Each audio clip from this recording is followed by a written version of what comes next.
Ciao a tutti, sono Hiro. Oggi vi presento come preparare tomato somen. Somen al pomodoro. Questi sono somen, sono dei cappellini di grano tenero. Oltre udon e soba, è uno dei noodles giapponesi più famosi. Tradizionalmente si mangia in questo modo. Come vedete, sembra un piatto molto rinfrescante. Infatti, si mangiano durante il periodo estivo.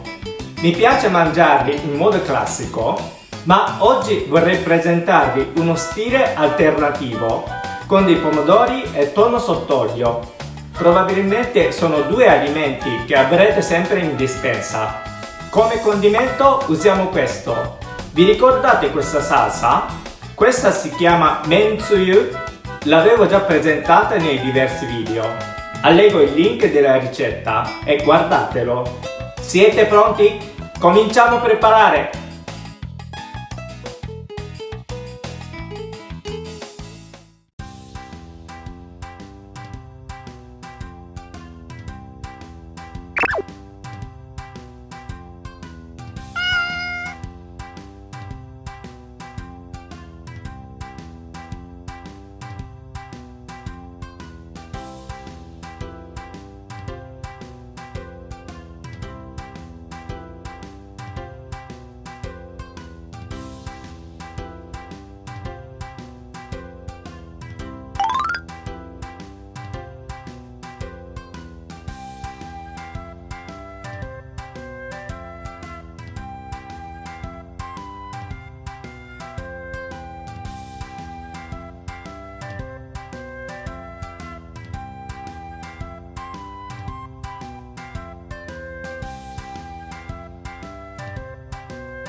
Deきた!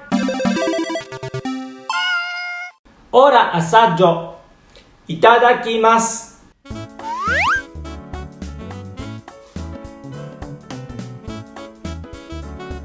Pomodoro e basilico sono immancabili alla vostra tavola e scoprirete come ci stanno bene col somen. Pasta fredda è sempre piacevole durante l'estate. Il caldo estivo continua ancora. Rinfreschiamoci con un buon piatto fresco e nutriente. Provate la mia ricetta di tomato somen. Se vi è piaciuto questo video mettete mi piace e iscrivetevi per altre ricette. Ci vediamo alla prossima! Mattarek!